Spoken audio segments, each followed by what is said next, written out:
I feel you so close to me.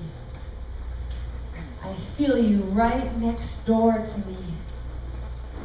I hear you approaching my steps, walking towards me, knocking upon this entrance for me. Clearly, you're caressing this doorknob, asking, "Open up your door, please."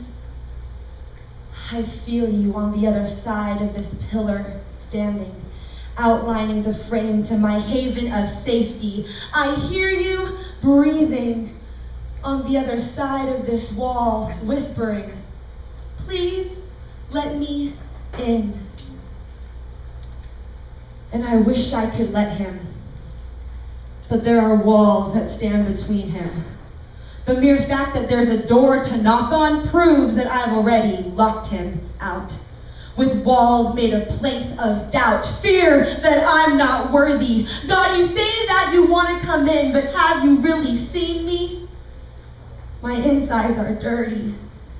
My heart is sickly. My house is filthy. Still, I can hear him knocking, and he's knocking upon these walls made up of sinful structures, for there have been deeds by other men that have hurt me first and convinced me that a life of sin, a life of sadness, a life of insecurities is all that I deserved. So I've lived my life trying to live up to all these lies that I've heard, putting up walls to block out God, so that I can sit here in my sin, trying to figure out how to self-heal my hurts.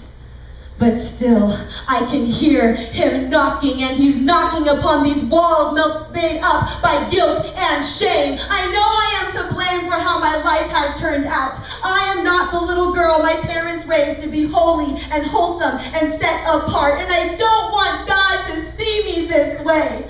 I don't want him to see me as I'm straddling the line of purity with my boyfriend.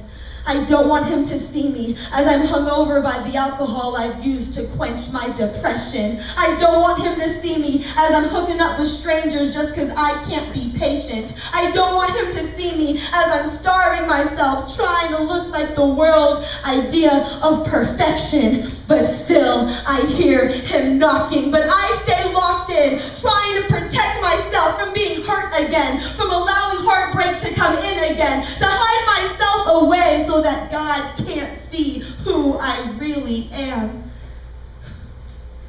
And I know I'm in a box. I know these walls are enclosed, but really, I'm getting used to this roof, and really, this place has become home. Within these fears, within these sins, within these walls, I am comfortable. But this home is a prison.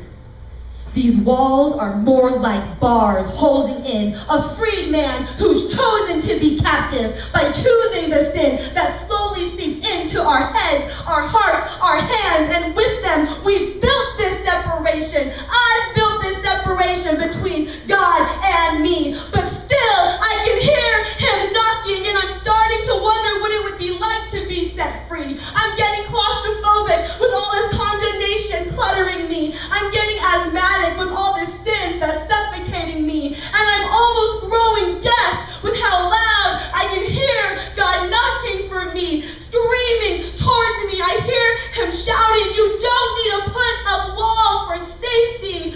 I am your protection. I am your satisfaction, your joy, your wholeness. There is healing, there is forgiveness, there is redemption, there is restoration, there is salvation from your sinfulness. Let me into these walls you used to hide from me. Open up your door for me." And I don't know if your walls or your prisons look anything like me.